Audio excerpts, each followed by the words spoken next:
ഇന്ന് ഞാനുള്ളത് തട്ടേക്കാട് പക്ഷി സങ്കേതത്തിൻ്റെ മുന്നിലാണ്. ഇന്നത്തെ വീഡിയോ ശരിക്കും പറഞ്ഞു കഴിഞ്ഞാൽ ഒരു യാത്രാ വീഡിയോ ആയിട്ട് നമുക്ക് ഉൾക്കൊള്ളിക്കാൻ കഴിയില്ല. അതിൻ്റെ കാരണമല്ല, നമുക്ക് വഴിയേ പറയാം. നമ്മൾ ഉച്ചയ്ക്കാണ് നമ്മുടെ ശരിക്കുള്ള പ്രോഗ്രാം സ്റ്റാർട്ട് ചെയ്യുന്നത്. നമ്മൾ രാവിലെ തന്നെ എത്തിയത് കൊണ്ട് നമ്മുടെ സുധാമ ചേച്ചി, തട്ടേക്കാടിൻ്റെ തന്നെ സുധാമ ചേച്ചിയോടൊപ്പം ഏറ്റവും നല്ലൊരു ബേർഡ് വാച്ചറാണ് തട്ടേക്കാടിൻ്റെ. അപ്പോൾ പുള്ളിക്കാരത്തിയുമായിട്ട് കുറച്ച് നേരം നമ്മളൊന്ന് കാട്ടിൽ കറങ്ങാൻ പോയായിരുന്നു. കുറേ ബേർഡ്സിനെ കാണാൻ വേണ്ടി പോയായിരുന്നു. കൂട്ടത്തിൽ തന്നെ കുറേ സയൻറ്റിസ്റ്റുകളും ഉണ്ടായിരുന്നു. വിദേശത്ത് നിന്നും ധാരാളം സയൻറ്റിസ്റ്റുകളുടെ കൂടെയാണ് നമ്മളിന്ന് യാത്ര ചെയ്തത്. ചെറിയൊരു ട്രക്കിംഗ് പാത്തിലൂടെയാണ് നമ്മൾ പോയത്. നമ്മുടെ ശരിക്കുള്ള പ്രോഗ്രാം സ്റ്റാർട്ട് ചെയ്യുന്നത് ഉച്ചയ്ക്ക് 1 മണിക്കാണ്. നമ്മുടെ പ്രോഗ്രാമിലേക്ക് നമ്മൾ കടക്കാൻ വേണ്ടി പോവുകയാണ്. 8 തീയതി ഫെബ്രുവരി 2025 ഉച്ചയ്ക്ക് 1 മണിക്കാണ് നമ്മുടെ പ്രോഗ്രാം ഇൻസ്പെക്ഷൻ ബംഗ്ലാവ് തട്ടേക്കാട്ടിൽ വെച്ച് നടക്കുന്നത്. ശ്രീലങ്കൻ ഫോക്ക് മൗത്തിൻ്റെ ഒരു സർവേയാണ് നടക്കുന്നത്. 2024-2025 സർവേയാണ് നടക്കുന്നത്. അതിൽ വിശിഷ്ട അതിഥിയായിട്ടുള്ളത് നമ്മുടെ ഇടുക്കി വൈൽഡ് ലൈഫ് വാർഡനാണ്. അതിൽ പരിപാടി സംഘടിപ്പിച്ചിരിക്കുന്നത് കൊച്ചിൻ നാച്ചുറൽ ഹിസ്റ്ററി സൊസൈറ്റിയാണ്. സർവേയിൽ നമ്മൾ എന്തൊക്കെയാണ് ചെയ്യേണ്ടതെന്നും നമ്മൾ എവിടെയാണ് താമസിക്കേണ്ടതെന്നും നമ്മൾ ഏത് സെക്ടറിലാണ് പോകേണ്ടതെന്നൊക്കെ ഉള്ളതിൻ്റെ വ്യക്തമായിട്ടുള്ള ട്രെയിനിങ് കഴിഞ്ഞതിന് ശേഷം നമ്മളെ ഓരോ 9 ടീമുകളായിട്ട് തിരിച്ചതിന് ശേഷം അതിൽ നമുക്ക് പോകേണ്ട സ്ഥലത്തേക്ക് ഫോറസ്റ്റ് ജീപ്പിൽ തന്നെ നമ്മളെ കൊണ്ടാക്കുകയായിരുന്നു. അപ്പോൾ നമുക്ക് പിന്നെ അവിടെ നിന്ന് ഉൾവനത്തിലേക്കാണ് പോകേണ്ടത്. വാഹനം വരുന്ന പരമാവധി സ്ഥലത്തേക്ക് നമ്മൾ കൊണ്ടെത്തിച്ചതിന് ശേഷം അവിടെ നിന്ന് പിന്നെ നടന്നാണ് നമ്മൾ പോകേണ്ടത്. അപ്പോൾ നമ്മൾ ഒരു നാട്ടിൻപുറം പോലെ തോന്നിക്കുന്ന ഒരു പ്രദേശത്തൂടെയാണ് നമ്മൾ പോകുന്നത്. അവിടെ കുറച്ച് വീടുകൾ മാത്രമേ ഉള്ളൂ. അവിടെ നിന്ന് ഏകദേശം ഒരു 3-4 കിലോമീറ്റർ ഉള്ളിലേക്ക് വനപ്രദേശത്തിലൂടെയാണ് നമ്മൾ നടന്നെത്തേണ്ടത്. അവിടെ നമ്മളൊരു പരപ്പൻപാറ എന്ന് പറയുന്ന ഒരു സ്ഥലത്തേക്കാണ് നമ്മൾ താമസം എന്ന് പറയുമ്പോഴത്തേക്കും വേറെ താമസ സൗകര്യമായിട്ടൊന്നുമില്ല. പാറപ്പുറത്താണ് താമസിക്കുന്നത്. ഇതെല്ലാം നമ്മളോട് നേരത്തെ പറഞ്ഞിട്ടുണ്ടായിരുന്നു. വനം വകുപ്പ് നേരത്തെ പറഞ്ഞിട്ടുണ്ടായിരുന്നു നമുക്ക് എവിടെയാണ് നിങ്ങൾ താമസിക്കാൻ സൗകര്യം, ആ സൗകര്യം തന്നെ നമുക്ക് തിരഞ്ഞെടുക്കാം. അപ്പം ടെൻറ്റ് വേണമെന്നുള്ളവർക്ക് ആ ടെൻറ്റ് സ്റ്റേ ഉള്ള സ്ഥലം തിരഞ്ഞെടുക്കാം. അങ്ങനെ ഇപ്പം നമുക്കൊരു അത്യാവശ്യം സാഹസികത ഇഷ്ടപ്പെടുന്നവരായതുകൊണ്ട് തന്നെ നമ്മൾ ഈ പരപ്പൻപാറ എന്ന് പറയുന്ന ഓപ്പൺ ഏരിയയാണ് തിരഞ്ഞെടുത്തിരിക്കുന്നത്. രാത്രി കാലം കഴിച്ചു കൂട്ടേണ്ടത് നമ്മൾ ഈ പാറപ്പുറത്താണ്. അതുകൊണ്ട് നമ്മളെല്ലാവരും അതിന് സമ്മതമായിരുന്നു. അങ്ങനെ കുറേ ദൂരം നടന്നതിന് ശേഷം നമ്മൾ ഈ പോകുന്ന വഴിയെല്ലാം ആന ഇറങ്ങുന്നത്, ആനയും വന്യമൃഗങ്ങളും ഒക്കെ ഉള്ള ശല്യമുള്ള സ്ഥലം തന്നെയാണ്. അതുകൊണ്ട് അത്രയും വെള്ളവും ആഹാരവും ഒക്കെ നമ്മൾ കയ്യിൽ കരുതിയിട്ടുണ്ടായിരുന്നു. നല്ല ഡ്രൈ ആയിട്ട് കിടക്കുന്ന ഒരു സമയമായതുകൊണ്ട്, പച്ചപ്പൊക്കെ ഒട്ടുമില്ലാതെ കിടക്കുന്ന ഒരു സമയമായതുകൊണ്ട് തന്നെ വെള്ളം നമ്മൾ ധാരാളമായിട്ട് കയ്യിൽ കരുതിയിട്ടുണ്ടായിരുന്നു. ഇതെല്ലാം വനം വകുപ്പിൻ്റെ കീഴിൽ തന്നെയാണ് നമുക്കിതെല്ലാ സംവിധാനവും അറേഞ്ച് ചെയ്ത് തന്നിരുന്നത്.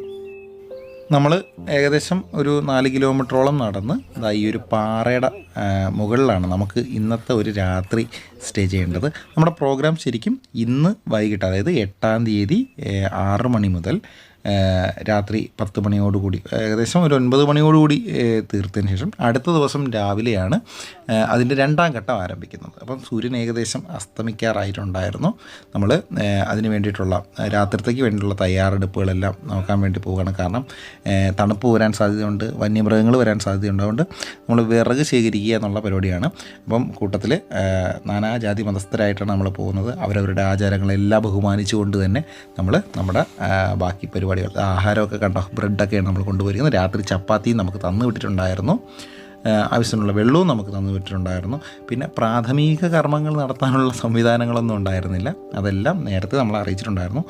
ഇത് നമ്മൾ വിറക് കൂട്ടുന്ന പരിപാടിക്കാണ്. ഉണങ്ങിയ വിറകുകൾ നമ്മൾ ശേഖരിച്ച് തീ കൂട്ടാനായിട്ട്. രാത്രി കഠിനമായിട്ടുള്ള തണുപ്പുണ്ടായിരിക്കും, കൂടാതെ ആന വരാനുള്ള സാധ്യതയുണ്ട്. അതുകൊണ്ട് തീ കൂട്ടിയിട്ടിരുന്നാൽ വന്യമൃഗങ്ങൾ വരാതിരിക്കും എന്നുള്ളത് കൊണ്ട് നമ്മൾ അതിനുള്ള വിറകുകളും കാര്യങ്ങളെല്ലാം ശേഖരിച്ച് വയ്ക്കുകയാണ്.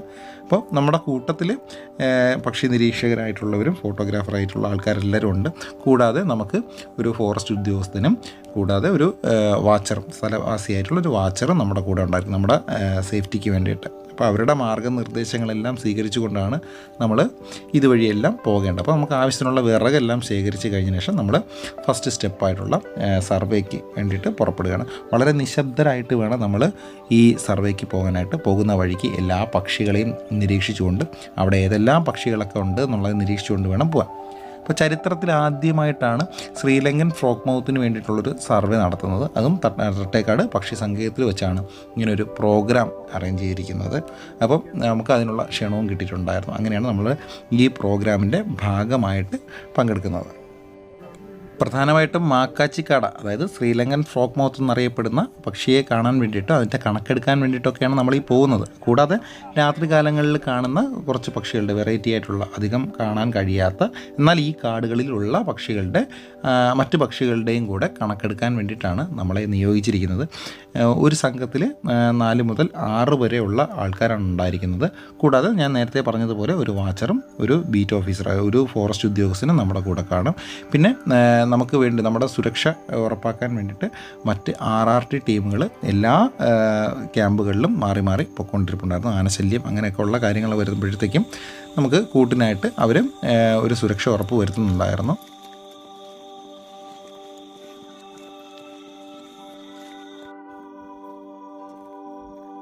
വളരെ കുഞ്ഞനൊരു പക്ഷിയാണ് മാക്കാച്ചിക്കാട. ഏകദേശം ഒരു കൈപ്പത്തിയുടെ അത്ര വലുപ്പം മാത്രമേ മാക്കാച്ചിക്കാടയ്ക്ക്, ഞാൻ കണ്ട മാക്കാച്ചിക്കാടകൾക്ക് ഉണ്ടായിട്ടുണ്ടായിരുന്നുള്ളൂ. ഇതിൻ്റെ പ്രത്യേകത എന്തെന്ന് വെച്ച് കഴിഞ്ഞാൽ രാത്രികാലങ്ങളിൽ മാത്രമാണ് മാക്കാച്ചിക്കാടകൾ ഇരപിടിക്കാൻ വേണ്ടി ഇറങ്ങുന്നത്. മാക്കാച്ചിക്കാട എന്ന് പറഞ്ഞു കഴിഞ്ഞാൽ frock mouth, Sri Lankan frock mouth എന്നറിയപ്പെടുന്ന ജീവികളാണ് നമുക്ക് തട്ടേക്കാട് പക്ഷി സങ്കേതത്തിൽ കാണാൻ കഴിയുന്നത്. അപ്പോൾ തട്ടേക്കാട് പക്ഷി സങ്കേതത്തിൻ്റെ രാജാവ് എന്ന് തന്നെയാണ് ശ്രീലങ്കൻ ഫ്രോക്ക് മൗത്തുകൾ അറിയപ്പെടുന്നത്. അപ്പോൾ ഇവ രാത്രികാലങ്ങളിലാണ് ഇരപിടിക്കാൻ വേണ്ടി ഇറങ്ങുന്നത്. ഇതിന് കൊത്തി തിന്നാനുള്ള കഴിവില്ല. അതുകൊണ്ട് രാത്രികാലങ്ങൾ, അതായത് വൈകുന്നേരം സന്ധ്യ സമയങ്ങളിലെല്ലാം ഷഡ്പദങ്ങൾ അല്ലെങ്കിൽ പ്രാണികൾ കൂട്ടമായിട്ട് പറക്കുന്നതിനിടയിലേക്ക് വാ തുറന്ന് വെച്ച് ഇതിൻ്റെ ഈ കൂട്ടത്തിൻ്റെ ഇടയിലേക്ക് പറന്ന് കയറി ആ സമയത്ത് വായിലേക്ക് ഉള്ളിലേക്ക് വരുന്ന പക്ഷികളെ മാത്രം, അതായത് ഷഡ്പദങ്ങളെയും പ്രാണികളെയും മാത്രം ആഹരിച്ച് കഴിയുന്ന ജീവിയാണ് മാക്കാച്ചിക്കാട എന്ന് പറയുന്നത്. നമ്മുടെ സെൻസസ് ഏകദേശം 1.5 കിലോമീറ്ററോളം പിന്നിട്ടതിന് ശേഷം നമ്മൾ തിരിച്ച് വന്ന് പാറപ്പുറത്ത് റെസ്റ്റ് ചെയ്യായിരുന്നു. അപ്പോൾ ഇപ്പോൾ നമ്മൾ നിലവിൽ തീയൊന്നും കൂട്ടിയിട്ടുണ്ടായിരുന്നില്ല. കാരണം പാറപ്പുറത്ത് ഓൾറെഡി ചൂടുണ്ടായിരുന്നു. നമ്മൾ ഈ ചൂട് സമയത്താണ് പോയത്, ഓൾറെഡി ചൂടുണ്ടായിരുന്നു.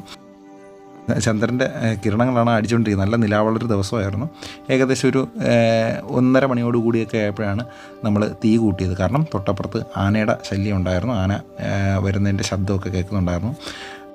അതുകൊണ്ട് നമ്മൾ തീ കൂട്ടിയിട്ടുണ്ടായിരുന്നു. തീ കൂട്ടി കഴിഞ്ഞാൽ പിന്നെ വന്യമൃഗങ്ങളുടെ ശല്യം വളരെ കുറവായിരിക്കും. അതുകൊണ്ട് നമ്മൾ തീയെല്ലാം കൂട്ടി കാവലിരിക്കുകയായിരുന്നു. എല്ലാവരും നല്ല സുഖ ഉറക്കമാണ്. മാറി മാറിയാണ് നമ്മൾ കാവലിരുന്നത്. കാരണം ഓപ്പൺ സ്പേസാണ്. വന്യമൃഗങ്ങൾ അഥവാ വന്നു കഴിഞ്ഞാലും നമുക്ക് ഇവരെ വിളിച്ചുണർത്തണമല്ലോ, രക്ഷപ്പെടുത്തണമല്ലോ. അതുകൊണ്ട് ഒരാൾ ഉണർന്നു നിന്നു. അപ്പോൾ ഇപ്പോൾ ഞാനാണ് കാവലിരിക്കുന്നത്.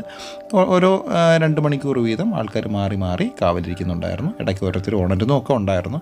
തീ അണയുന്നുണ്ടോ എന്നൊക്കെ നോക്കാൻ വേണ്ടിയിട്ട് ഉണരുന്നൊക്കെ ഉണ്ടായിരുന്നു. അങ്ങനെ നോക്കിയിരിക്കുമ്പോഴാണ് ഒരുത്തൻ അങ്ങനെ ബഹളമൊക്കെ ഉണ്ടാക്കി ദൂരെ വന്ന് നിൽപ്പുണ്ട്. ഒരു കൊമ്പനാനയായിരുന്നു അത്. അവൻ ഒറ്റയ്ക്ക് ഉണ്ടായിരുന്നുള്ളൂ. ഒറ്റയാനാണ്. വലിയ ശല്യമൊന്നും അവനുണ്ടാക്കിയില്ല. അവൻ നമ്മളിങ്ങനെ ദൂരെ നിന്ന്, ഏകദേശം ഒരു 100 മീറ്റർ മാറി ദൂരെ നിന്ന് വാച്ചിക്കൊണ്ടിരിക്കുകയായിരുന്നു. തീ ഉള്ളത് കൊണ്ട് അങ്ങോട്ട് വന്നിട്ടുണ്ടായിരുന്നില്ല. അങ്ങനെ സുരക്ഷിതമായി നമ്മൾ കാടിനകത്ത് ഒരു രാത്രി അതിജീവിച്ചിരിക്കുകയാണ്. നമ്മൾ തീ കൂട്ടിയിട്ട് അണഞ്ഞിട്ടില്ല എങ്കിലും നമ്മൾ വളരെ സൂക്ഷിച്ചാണ് കാര്യങ്ങളെല്ലാം കൈകാര്യം ചെയ്ത്. ഉണങ്ങിയ ഒരു പ്രദേശമാണ്. അതുകൊണ്ട് തീ വ്യാപിക്കാതിരിക്കാനും തീ പടർന്നു പോകാതിരിക്കാനും ഒക്കെ ഉള്ള കാര്യങ്ങളെല്ലാം നമ്മൾ നോക്കിയായിരുന്നു. ബ്രേക്ക്ഫാസ്റ്റ് എല്ലാം കഴിഞ്ഞ ശേഷം നമ്മുടെ ബാക്കി സെൻസസ് സർവേ ആരംഭിച്ചിട്ടുണ്ടായിരുന്നു. നമ്മൾ പോയ ദിശയിൽ നിന്നും വ്യത്യസ്തമായിട്ടുള്ള മറ്റൊരു ദിശയിലേക്കാണ് നമ്മൾ പോയത്. ഫുഡ് കാര്യങ്ങളെല്ലാം കയ്യിൽ കരുതിയിട്ടുണ്ടായിരുന്നു. കാരണം നമുക്കത് ഫുഡ് ഒരിക്കലും അവിടെ വച്ചിട്ട് പോകാൻ കഴിയില്ല. ഫുഡ് എപ്പോഴും കൊണ്ട് തന്നെ നടക്കണം. മുഴുവൻ ഫുഡും കൊണ്ട് കിടക്കണം. കാരണം അവിടെ കുരങ്ങുകളും വന്യജീവികളും വന്ന് നമ്മുടെ ഫുഡ് എടുത്തുകൊണ്ട് പോയി കഴിയുന്നത് ഒന്നാമത്തെ കാര്യം നമുക്ക് കഴിക്കാൻ പറ്റില്ല. രണ്ടാമത്തെ കാര്യം, വന്യജീവികൾ നമ്മൾ കൊണ്ടുവരുന്ന അല്ലെങ്കിൽ മനുഷ്യൻ കഴിക്കുന്ന ആഹാരങ്ങൾ കഴിച്ചു കഴിഞ്ഞാൽ പിന്നെ അതിനോടുള്ള ആഗ്രഹം കൂടും. പിന്നെ അതാണ് ഈ നാട്ടിൻപുറത്തേക്കും ഈ മനുഷ്യവാസമുള്ള പ്രദേശങ്ങളിലേക്ക് ഇത് കൂടുതലായിട്ടും വരാനുള്ള കാര്യം. അങ്ങനെ നമ്മൾ കുറേ ദൂരത്തെ യാത്രയ്ക്ക് ശേഷം നമ്മുടെ ഫ്രോക്ക് മൗത്ത് എന്ന് പറയുന്ന മാക്കാച്ചിക്കാടയെ കണ്ടുപിടിച്ചിരിക്കുകയാണ്. കരിയിലകൾ പോലെ ഇരിക്കുന്ന ഒരു സാധനമാണ്. ഈ കാണുന്ന സാധനമാണ് മാക്കാച്ചിക്കാട. നേരിട്ട് കണ്ടിട്ടും നമ്മളൊരു അരമണിക്കൂർ അതിനെ സൂക്ഷിച്ച് നോക്കിയതിന് ശേഷമാണ് അത് മാക്കാച്ചിക്കാടയാണെന്നുള്ളത് നമ്മൾ തിരിച്ചറിഞ്ഞത്. അങ്ങനെ കൂടെ നിന്നൊരു വ്യക്തിയാണ് എനിക്ക് തന്നെ കാണിച്ചു തന്നത്. ഞാൻ അതിനെ കണ്ടില്ല. വളരെ സൂക്ഷിച്ച് നോക്കിയാൽ മാത്രമേ ഇതിനെ കാണാൻ പറ്റത്തുള്ളൂ. കരിയില പോലെയാണ്. ഇത്രയും വള്ളിപ്പടർപ്പുകളുടെയൊക്കെ ഇടയിലാണ് ഇതിരിക്കുന്നത്. വളരെ കുഞ്ഞനൊരു ജീവിയാണ്. ആണും പെണ്ണുമായിട്ട് ഇണയോടുകൂടിയാണത് ഇരുന്നത്. പിന്നെ അതിൻ്റെ പ്രത്യേകത എന്ന് പറഞ്ഞു കഴിഞ്ഞാൽ ഞാൻ പറഞ്ഞു കരിയില പോലെ തന്നെ ഇരിക്കുന്നത് കൊണ്ട് നമുക്ക് കണ്ടുപിടിക്കാൻ ബുദ്ധിമുട്ടായിരിക്കും. പകൽ എവിടെ ഇരിക്കുന്നു അവിടെ തന്നെ ഇത് വിശ്രമിക്കുന്ന ഒരു ജീവിയാണ്, വേറെ എങ്ങോട്ടും എണീച്ച് പോകാറില്ല. രാവിലെ മുതൽ വൈകുന്നേരം വരെ അവിടെ തന്നെ അതങ്ങ് ഇരുന്നോളും. മറ്റ് ജന്തുക്കൾ എന്തെങ്കിലും ശല്യം ചെയ്ത് കഴിഞ്ഞാൽ മാത്രമേ ഈ സാധനം മാറിപ്പോകത്തുള്ളൂ. നമ്മളെ തന്നെ ഇങ്ങനെ നോക്കിയിരിക്കുന്ന പോലെ തോന്നും, പക്ഷേ ഇതിന് കാഴ്ച കുറവാണ്. നമ്മൾ അടുത്ത് പോയാൽ പോലും എണീച്ച് പറന്നു പോകത്തില്ല. അപ്പോൾ അങ്ങനെ നമ്മൾ കുറേ നേരം അതിൻ്റെ ഫോട്ടോസൊക്കെ എടുത്തു. പിന്നെ അതിൻ്റെ പ്രൊസീജിയർ അതെന്താണെന്നുള്ള ഞാനിവിടെ പറയുന്നില്ല. നമ്മൾ സർവേയുമായിട്ട് ബന്ധപ്പെട്ട കാര്യങ്ങളെല്ലാം നമ്മളത് ചെയ്ത് പൂർത്തിയാക്കിയിട്ടുണ്ടായിരുന്നു. അപ്പോൾ ഇത് ഏത് മരത്തിലാണ് ഇരിക്കുന്നത്, എങ്ങനെയാണ് ഇരിക്കുന്നത്, ഇതെല്ലാം നമ്മൾ നോട്ട് ചെയ്ത് വെച്ചിട്ടുണ്ടായിരുന്നു. മറ്റ് പക്ഷികളെയും നമ്മൾ അതിനടുത്തുള്ള മറ്റ് പക്ഷികളെല്ലാം നോട്ട് ചെയ്ത് വെച്ചിട്ടുണ്ടായിരുന്നു. അങ്ങനെ നമുക്ക് ഒരു 3-4 പേർ മക്കച്ചി കടകളെയാണ് നമ്മുടെ ടീമിന് കിട്ടിയത്. നമുക്ക് 9 സെക്ടറുകളായിട്ട് തിരിഞ്ഞാണ് നമ്മുടെ ഈ സർവേ നടത്തിയത്. അതിൽ നമ്മൾ 9ാമത്തെ സെക്ടറായിരുന്നു നമ്മുടേത്, 9ാമത്തെ ടീം. ഇതിരിക്കുന്ന മരങ്ങൾ ഏതൊക്കെയാണെന്നൊക്കെ ഉള്ളത് നമ്മൾ വ്യക്തമായിട്ട് പരിശോധിച്ച് തിട്ടപ്പെടുത്തിയിട്ടുണ്ടായിരുന്നു. എങ്ങനെ ഇരിക്കുന്ന മരങ്ങളിൽ എത്ര പൊക്കമുള്ള മരങ്ങളിലൊക്കെയാണെന്നുള്ള ഇതിനെ പറ്റിയുള്ള പഠനങ്ങളൊക്കെ ഇനി നടന്നുകൊണ്ടിരിക്കുന്നേ ഉള്ളൂ. ഇതെല്ലാം നമ്മുടെ എല്ലാവരുടെയും സർവേ, അതായത് 9 സെക്ടറുകളിൽ നിന്നുള്ള ആളുകളുടെ എല്ലാവരുടെയും കാര്യങ്ങൾ നിരീക്ഷിച്ചതിന് ശേഷം, ഒത്തുകൂടി നിരീക്ഷിച്ച് ചർച്ച ചെയ്തതിന് ശേഷമായിരിക്കും പബ്ലിക്കായിട്ട് ഈ ഒരു പ്രോഗ്രാം എങ്ങനെ നടന്നു എന്നുള്ളത് വിലയിരുത്തുന്നത്. അപ്പോൾ നമുക്കിതിന് വേണ്ടിയിട്ട് ഫോമും കാര്യങ്ങളെല്ലാം തന്നിട്ടുണ്ട്. ഇതെല്ലാം ഫില്ല് ചെയ്ത് കൊടുക്കണം. നമ്മൾ എത്ര പക്ഷികളുണ്ടായിരുന്നു, ഏതൊക്കെ പക്ഷികളുണ്ടായിരുന്നു, വെറൈറ്റി ആയിട്ട് എന്തെങ്കിലും പക്ഷികളെ കണ്ടിട്ടുണ്ടോ, ഇതുവരെ കാണാത്ത പക്ഷികൾ എന്തെങ്കിലും നമ്മൾ നോട്ട് ചെയ്തിട്ടുണ്ടോ എന്നൊക്കെ ഉള്ളത് വ്യക്തമായിട്ട് നമ്മൾ നമ്മുടെ നമുക്കൊരു ആപ്ലിക്കേഷൻ തന്നിട്ടുണ്ടായിരുന്നു. അതിലും പിന്നെ നമുക്ക് തന്ന പേപ്പറുകളിലും എല്ലാം നമ്മൾ ഫില്ല് ചെയ്ത് കൊടുക്കണം. പിന്നെയും നമ്മൾ കുറേ ദൂരം കൂടെ നമ്മൾ വളരെ സൈലൻ്റ് ആയിട്ട് വേണം നമ്മൾ നടക്കാനെങ്കിൽ മാത്രമേ നമ്മുടെ കരിയില ഉള്ളത് കൊണ്ട് തന്നെ, വേനൽക്കാലം ആയതുകൊണ്ട് കരിയില ഉള്ളത് കൊണ്ട് തന്നെ നമുക്ക് മറ്റ് ജന്തുക്കൾ നമ്മുടെ വീക്ഷിച്ചുകൊണ്ടിരിക്കുകയാണ്. ഇപ്പോൾ ആന പോലെയുള്ള ജന്തുക്കളാണെന്നുണ്ടെങ്കിൽ നമ്മൾ വരുന്ന വഴിക്ക് ഈ കരിയിലയുടെ ശബ്ദം കേൾക്കുമ്പോൾ അവൻ അനങ്ങാതെ നിന്ന് കളയും. അതുകൊണ്ട് ഇങ്ങനെയൊക്കെയുള്ള കാര്യങ്ങൾ അതിജീവിച്ച് വേണം നമ്മൾ പോകാനായിട്ട്. വളരെ മനോഹരമായിട്ടുള്ള ടെറൈനിലൂടെയൊക്കെയാണ് നമ്മൾ പോകുന്നത്. കൊടും കാടുകളിലൂടെയും പാറപ്പുറങ്ങളിലൂടെയും പുൽമേടുകളിലൂടെയൊക്കെ. ഇതൊക്കെ കത്തിക്കാനുള്ള കാടുകളാണ്. കാരണം ഇനി അങ്ങോട്ട് വരും ദിവസങ്ങളിൽ കത്തിക്കേണ്ട കാടുകളാണ്. എന്ന് വെച്ചാൽ അതിനെ നമ്മൾ സാധാരണ കൺട്രോൾ ബേണിംഗ് എന്നാണ് പറയുന്നത്. കാരണം തീപിടുത്തം ഉണ്ടാകാതിരിക്കാൻ വേണ്ടിയിട്ട് ജസ്റ്റ് ഒന്ന് കത്തിച്ച് വിടുക എന്നുള്ളതാണ് ഉദ്ദേശം. അപ്പം ഇതുപോലുള്ള ടെറൈനിലൂടെയൊക്കെയാണ് നമുക്ക് നടന്നു പോകേണ്ടത്. രാവിലത്തെ കാഴ്ചകൾ വളരെ മനോഹരമായിരുന്നു, സൂര്യൻ ഉദിച്ച് വരുന്നതൊക്കെ. അപ്പോൾ ഇങ്ങനെ ഒരു അനുഭവം എൻ്റെ ജീവിതത്തിൽ ആദ്യമായിട്ട് വരുന്നു, ഇതുപോലൊരു സർവേക്ക് പങ്കെടുക്കുക എന്നുള്ളത്.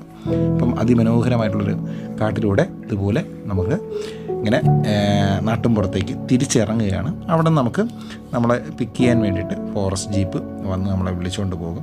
നിങ്ങൾക്ക് ഈ വീഡിയോ ഇഷ്ടപ്പെട്ട് കഴിഞ്ഞാൽ ലൈക്ക് ചെയ്യാനും ഷെയർ ചെയ്യാനും സബ്സ്ക്രൈബ് ചെയ്യാനും ഒക്കെ ഒന്നും മറക്കണ്ട. ഇതുപോലത്തെ വീഡിയോസ് ഇനിയും ഞാൻ ഇതുപോലെ ചാനലിൽ അപ്ലോഡ് ചെയ്യുന്നതായിരിക്കും. പ്രത്യേകം ശ്രദ്ധിക്കുക, ഈ വഴിയിലൂടെയൊന്നും പൊതുജനങ്ങൾക്ക് അല്ലെങ്കിൽ സാധാരണക്കാർക്ക് ഇതുവഴി നടക്കാൻ കഴിയില്ല. വനം വകുപ്പിൻ്റെ പ്രത്യേക നിർദ്ദേശപ്രകാരമാണ് നമ്മൾ പ്രത്യേക അനുമതിയോടുകൂടിയാണ് നമ്മൾ ഈ വഴിയിലൂടെ എല്ലാം സഞ്ചരിച്ചിരുന്നത്. വീഡിയോയുടെ തുടക്കത്തിൽ തന്നെ ഞാൻ ഇങ്ങനെയുള്ള കാര്യങ്ങളെല്ലാം ഞാൻ കാണിച്ചിട്ടുണ്ടായിരുന്നു. അതുകൊണ്ട് ആരും ഇതുപോലെ അതിക്രമിച്ച് വനത്തിനുള്ളിൽ കയറരുത്. ഭീകരമായിട്ടുള്ള ശിക്ഷാ നടപടികളാണ് വനം വകുപ്പിൻ്റെ കീഴിൽ നിന്നുണ്ടാകുന്നത്. അതുകൊണ്ട് എൻ്റെ ചാനലോ ഞാനോ ഇതിൽ ഉത്തരവാദികളല്ല അങ്ങനെ എന്തെങ്കിലും സംഭവിച്ചു കഴിഞ്ഞാൽ. അപ്പോൾ ഞങ്ങളുടെ യാത്ര ഇവിടെ അവസാനിക്കുകയാണ്. നമ്മളെ കൊണ്ടുപോകാനായിട്ട് വനം വകുപ്പിൻ്റെ വാഹനം എത്തിയിട്ടുണ്ട്. ഇനി നേരെ തട്ടേക്കാട് പക്ഷി സങ്കേതത്തിലേക്കാണ് നമ്മുടെ യാത്ര.